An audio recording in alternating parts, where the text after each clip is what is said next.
सबसे बड़ी खबर स्ट्रेट ऑफ हॉर्मुज से आ रही है, जहां अमेरिका के सबसे खतरनाक एयरक्राफ्ट कैरियर में से एक यूएसएस एब्राहम लिंकन अपने 2 युद्धपोत के साथ आगे बढ़ रहा है। सैटेलाइट तस्वीरों में इसे ओमान की खाड़ी के पास देखा गया है, जहां से ईरान की सीमा सिर्फ 200 किलोमीटर दूर है। युद्ध शुरू होने के बाद यह पहली बार है जब परमाणु ऊर्जा से चलने वाले इस एयरक्राफ्ट कैरियर को ईरान के इतना करीब देखा गया है। इसके साथ 2 और युद्धपोत भी दिखाई दिए हैं जो डिस्ट्रॉयर श्रेणी के हो सकते हैं। इनमें से एक है यूएसएस फ्रैंक ई पीटरसन और दूसरा है यूएसएस माइकल मर्फी। ये दोनों ही युद्धपोत समुद्र में बिछाई गई सी माइंस को ढूंढकर नष्ट करने में माहिर होते हैं और ऐसा कहा जा रहा है कि इन्हें अमेरिका ने स्ट्रेट ऑफ हॉर्मुज के पास इसलिए भेजा है ताकि समुद्री मार्ग में बिछाई गई माइंस जो है सी माइंस उनको हटाया जा सके, वरना जहाज उनसे टकराएंगे और धमाका हो जाएगा। हालांकि ईरान के प्रेस टीवी ने यह दावा किया है कि ये दोनों युद्धपोत उसकी चेतावनी के बाद पीछे लौट गए हैं। देखिए, मैं आपको बड़ी स्क्रीन पर दिखाती हूं कि स्ट्रेट ऑफ हॉर्मुज में ईरान ने कहां सी माइंस बिछाई है और आज हम ईरान को लेकर ये तमाम प्रश्न क्यों पूछ रहे हैं। आपको ये समझना होगा कि अगर ईरान आज ये सोचता है कि वो सी माइंस बिछाकर और नैतिकता की दुहाई पूरी दुनिया को देगा तो इस पर बहुत सारे प्रश्न उठते हैं। तो आइए सबसे पहले आपको बताते हैं ईरान ने बहुत चालाकी से क्या किया है। उसी इलाके में सी माइंस बिछाई है जो ओमान के अधिकार क्षेत्र में आता है।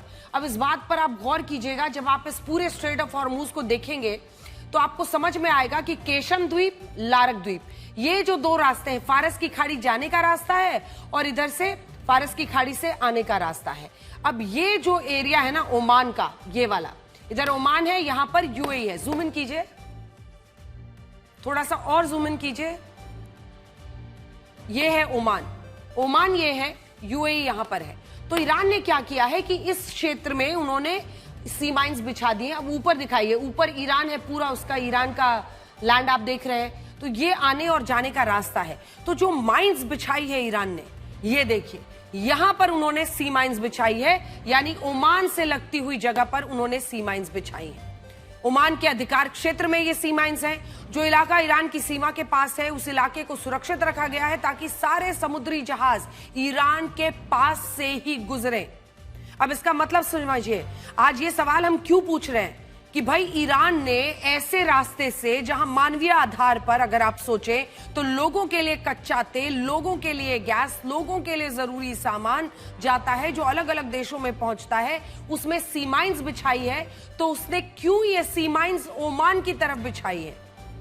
और इसी में आप देखिए कि इसके बाद ईरान का जो है इन जहाजों से टैक्स वसूल रहा है, पैसा वसूल रहा है। ये हम आपको रियल टाइम ट्रैकर दिखा रहे हैं जो कि मरीन ट्रैफिक दिखाता है, जिसमें कौन से जहाज, जो लाल जहाज है वो रुके हुए हैं, जो हरे जहाज है उनमें मूवमेंट हो रहा है। तो ये जो पूरा ओमान का एरिया, इधर नीचे का एरिया है, हॉर्मुज की खाड़ी में आप देख रहे हैं, ऊपर ईरान है। इस इलाके में ईरान ने पूरी सी माइंस बिछा दी है। हालांकि अब से कुछ देर पहले अमेरिका की सेंट्रल कमांड ने यह जानकारी दी है कि उसने ईरान के बंदरगाहों के पास ब्लॉकेड यानी नाकेबंदी लगा दी है। अब समझिए डोनाल्ड ट्रंप क्या कर रहे हैं, और यही बड़ी खबर है। डोनाल्ड ट्रंप ने आज शाम 7:30 बजे तक का वक्त दिया था, डेडलाइन दिया था नाकेबंदी करने का। वो कह रहे हैं कि अब तक तुम दादागिरी कर रहे थे हॉर्मुज पर, अब हम वहां पर नाकेबंदी करेंगे। और इस नाकेबंदी का मतलब क्या है? वो ये कि अमेरिका की नौसेना के जहाज ओमान की खाड़ी में रास्ता रोककर खड़े हो गए और राष्ट्रपति ट्रंप ने अब से कुछ देर पहले ये धमकी दी है कि अगर ईरान की कोई फास्ट अटैक बोट अमेरिका के ब्लॉकेड के पास आई तो उसे पानी में ही डुबो दिया जाएगा। ये पूरा खेल एक वाटर वॉर की तरफ बढ़ चुका है। राष्ट्रपति ट्रंप ये भी कह रहे हैं कि अब तक इन फास्ट अटैक बोट्स को अमेरिका की नौसेना ने इसलिए निशाना नहीं बनाया था क्योंकि उन्हें खतरा नहीं माना गया, लेकिन अब अमेरिकी नाकेबंदी को सुरक्षित बनाने के लिए ईरान की इन बोट्स पर हमले हो सकते हैं। अमेरिका ने साफ कहा है कि उसके समय अनुसार सुबह 10 बजे और भारतीय समय अनुसार आज शाम 7:30 बजे से अमेरिकी नाकेबंदी लागू हो गई है और इसीलिए हमने आपको बताया डेडलाइन खत्म हुई, उसके बाद से उसका कहना है कि नाकेबंदी लागू है। ये रियल टाइम ट्रैकर हम आपको दिखा रहे हैं। इस फैसले के तहत जो भी जहाज हॉर्मुज से गुजरने की कोशिश करेगा उसे रोककर जांच की जाएगी। खासतौर पर उन जहाजों पर नजर रखी जाएगी जिन्होंने ईरान को टोल दिया है। यानी हॉर्मुज पर ईरान ने जो टोल टैक्स का बूथ लगाया है ना, उस पर ताला लगाने के लिए अमेरिका स्ट्रेट ऑफ हॉर्मूज के पास पहुंच गया है। समझ लीजिए, उसकी कमाई को रोकने के लिए। हालांकि इस सब के बीच ईरान इंटरनेशनल के हवाले से बड़ी खबर ये आ रही है कि अब तक ईरान से भारत के जितने भी जहाज गुजरे हैं उनसे कोई भी टोल टैक्स या फीस नहीं वसूली गई है। भारत अपने जहाजों की आवाजाही के लिए ईरान को कोई टोल नहीं दे रहा, इसीलिए भारत को अमेरिका नाकेबंदी से, जो अमेरिकी नाकेबंदी है, उससे छूट मिल रही है। और ये हमारे लिए एक बहुत बड़ी बात है। जब ये युद्ध शुरू हुआ था तब कई नेताओं और लोगों ने भारत की विदेश नीति की आलोचना की थी। ये कहा कि भारत ने ईरान को शायद नाराज कर दिया है और अब हमारे लिए कई मुश्किलें पैदा होने वाली है। लेकिन आज सच क्या है?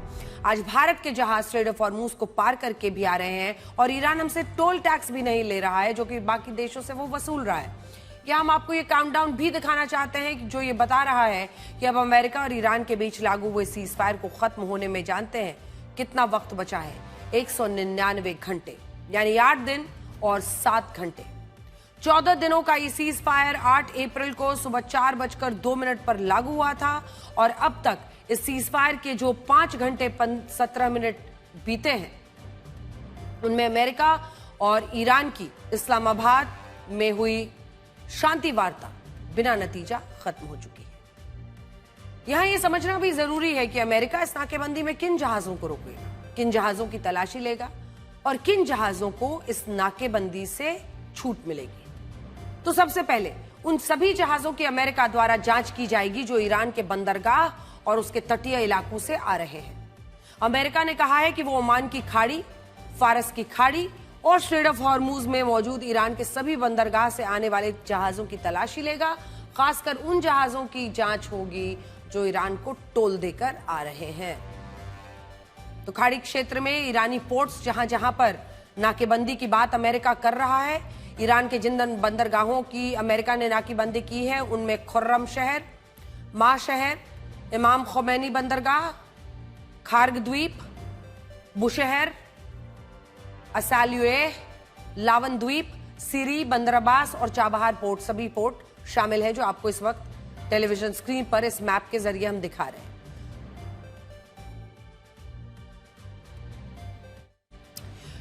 तो इस ग्राफिक्स के जरिए आप समझ सकते हैं। देखिए, ईरान के वो बड़े बंदरगाह हैं ये, जहां से उसके और उसके साथ व्यापार करने वाले दूसरे देशों के जहाज की आवाजाही होती है।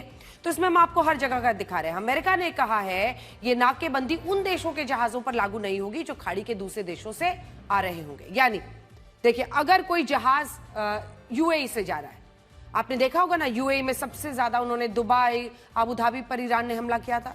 अब इन खाड़ी देशों को अमेरिका अपना संरक्षण देता है, सिक्योरिटी देता है। तो अगर वो जहाज यूएई का है, अगर वो जहाज देखिए सऊदी अरब का है, अगर वो जहाज इराक का है, कुवैत का है, कतर का है या बहरीन जाना चाहता है या वहां से वो लौट रहा है, तो उसकी तलाशी नहीं होगी। ये अमेरिका का कहना है।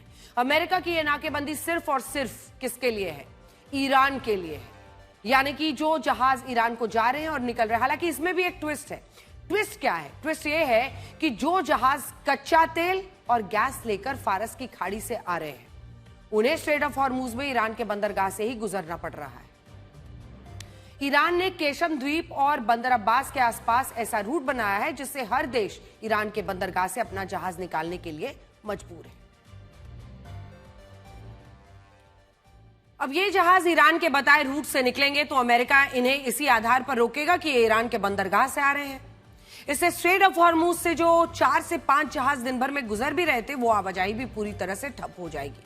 और यहां आप देख सकते हैं कि समुद्री मार्ग में इस तरह 2 नाकेबंदी लग जाएंगी। एक नाकेबंदी ईरान की होगी, दूसरी नाकेबंदी अमेरिका की होगी। यह भी देखिए कि अमेरिका ऐसा कर क्यों रहा है।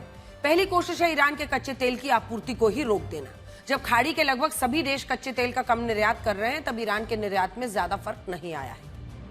पहले ईरान हर महीने 5 करोड़ 85 लाख बैरल कच्चे तेल का निर्यात कर रहा था और अब भी उसने मार्च महीने में, जानते हैं, 5 करोड़ 74 लाख बैरल कच्चे तेल का निर्यात किया। ज्यादा फर्क नहीं पड़ा उसे। उल्टा तेल महंगा होने से ईरान ने $1.5 बिलियन यानी 14,000 करोड़ रुपए की अतिरिक्त कमाई कर ली है और अमेरिका ईरान की इसी कमाई पर अंकुश लगाना चाहता है। दूसरा, वो इससे चाइना पर दबाव डालना चाहता है क्योंकि ईरान का 90% कच्चा तेल जानते हैं कौन खरीदता है? अकेले चीन को निर्यात होता है 90% ईरान का तेल। तीसरा, अमेरिका को शक है कि जो जहाज ईरान के बंदरगाहों से आवाजाही कर रहे हैं उनमें उसे हथियार की सप्लाई हो रही है और इसके पीछे रशिया और चाइना हो सकते हैं। और इस नाकेबंदी के पीछे चौथा बड़ा कारण है स्ट्रेट ऑफ हॉर्मूज को उसी रणनीति से खुलवाना जिस रणनीति से ईरान ने इसे बंद किया है। अमेरिका कह रहा है कि अगर ईरान स्ट्रेट ऑफ हॉर्मूज में दुनिया के जहाज रोक सकता है तो वो भी स्ट्रेट ऑफ हॉर्मूज में आकर ईरान के जहाजों को रोक सकता है।